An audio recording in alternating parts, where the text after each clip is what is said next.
Champions Tele outcome ဘိုဘန်ကနိုင်ငံတော်ဤပကြလုံဝင်များကိုကျန်းငွေစက်ကူတင်များရိုက်ထုတ်ကဆက်လက်ဖြစ်စွမ်းနေသည်များကာလပတ်လုံးငွေကြေးဖောင်းပွားမှုနဲ့ကုန်စည်နှုန်းမြင့်မားမှုများဆက်လက်ဖြစ်ပေါ်နေအောင်ဖြစ်ကြောင်း LLD အစိုးရလက်ထက်စီမံဘဏ္ဍာနဲ့စက်မှုသူဝန်ကြီးဦးစအောင်ကတတိပြုကြားလိုက်ပါတယ်။ဇူလိုင်28ရက်နေ့ကမြန်မာနိုင်ငံဤစီးပွားရေးအခြေအနေနဲ့ကုန်စည်နှုန်းများအစမပြဲမြင့်တက်နေမှုအပေါ်ဦးဆက်အောင်ကသူဤလူမှုကွန်ရက်စာမျက်နှာမှာတဆင့်သုံးသပ်ရေးသားရာတွင်လက်ရှိငွေကြေးဖောင်းဖွမှုဤ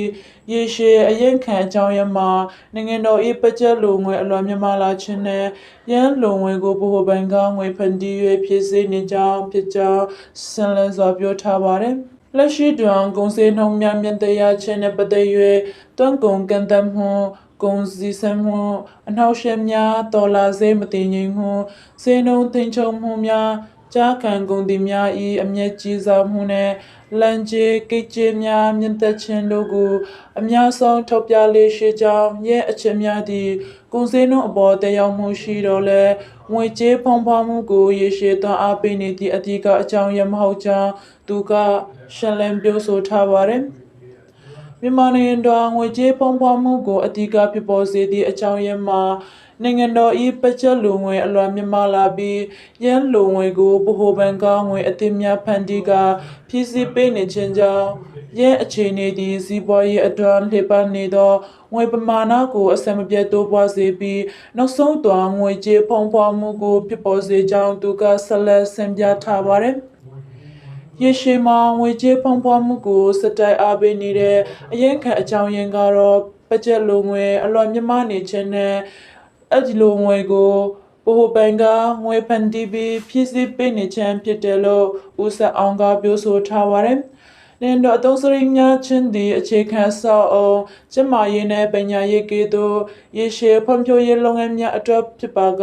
အကျိုးရှိနိုင်တော့လဲထုတ်လုပ်မှုစွမ်းအားကိုမတိုးစေသည့်အသုံးစရိတ်များကြောင့်ဝန်ငွေထက်အသုံးစရိတ်ကပုံမများပြားလာမှာ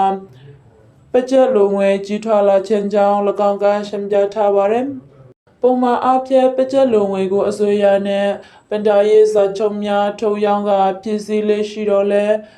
ပကြက်လူငွေအလွန်ကြီးမားလာခြင်းတွင်စေကွက်ကအစိုးရပန်းအားလုံးကိုမဝေယူနိုင်သောသဖြင့်ဗဟိုဘဏ်ကငွေအသစ်ဖန်တီးကဝန်ရောက်ဝယ်ယူရကြောင်းရန်လုံဆောင်ချက်ကြောင့်စီးပွားရေးအတွက်ငွေပမာဏပုံမများပြားလာပြီးငွေကြေးဖောင်းပွားမှုကိုဖြစ်ပေါ်စေကြောင်းဖော်ပြထားပါတယ်။တွန်းကုန်ကန်တမှုဒေါ်လာဈေးမှမတည်ငြိမ်မှုဈေးနှုန်းကန်တမှုနဲ့ကုန်စည်ဆံမှုအနောက်ရှက်တွေကပြဿနာအပြင်အကိုက်အခက်တွေဖြစ်ခဲ့ပါတယ်။ပကြက်လူငွေအလွန်များပြားနေပြီးအဲ့ဒီလိုငွေကိုဗဟိုဘဏ်ကငွေဖန်တီးပြီးဖြည့်ဆည်းပေးနေတာကိုတော့အမြင်ဖြစ်ပါတယ်။အခုလိုမျိုးဖြစ်နေတာကိုဦးဆက်အောင်က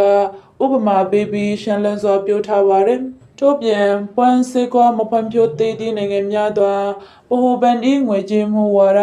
တစ်ခုတည်းဖြင့်ငွေကြေးဖောင်းပွားမှုကိုတင်ချုပ်ရအလွန်ခက်ခဲကြောင်းထို့ကြောင့်တောင်းကုန်ကန်တမှုဒေါ်လာဈေးမတည်ငြိမ်မှုနဲ့ကုန်စည်ဆံမှုပြဿနာများကိုသာဖြေရှင်းခြင်းဖြင့်မလုံလောက်ပဲပကြက်လူငွေကိုဗဟိုဘဏ်ကငွေဖန်တီးပြည်စည်းနေသည့်အရင်ခံပြဿနာကိုကင်သွေးဖြေရှင်းရလိုအပ်ကြောင်းသုံးသပ်ထားပါတယ်။အကိုက်အခက်တွေကိုဖြစ်နေုံနဲ့အပင်မသေးပါဘူး။အမြင့်ကိုမကင်တွေနိုင်သေးတဲ့ငွေကြေးဖောင်းဖွမှုနဲ့ငွေလေးနှုန်းမတည်ငြိမ်မှုပြဿနာကိုရေရှည်တည်ငြိမ်အောင်ဖြေရှင်းနိုင်ဖို့ခက်ခဲနေအောင်မှာဖြစ်ပါတယ်ဟုဦးဆက်အောင်ကတတိပေးထားပါတယ်။အကြံဖက်စတက်ကမြန်မာနိုင်ငံတဝန်းလုံးအလံပေးပြန်လည်ထူထောင်ရေးလုပ်ငန်းများကောင်းစံတစ်ခုအတွက်ပဲစကောင်းဆောင်မဲ့အောင်လိုက်အမိန်ဖြတ်အမေရိကန်ဒေါ်လာ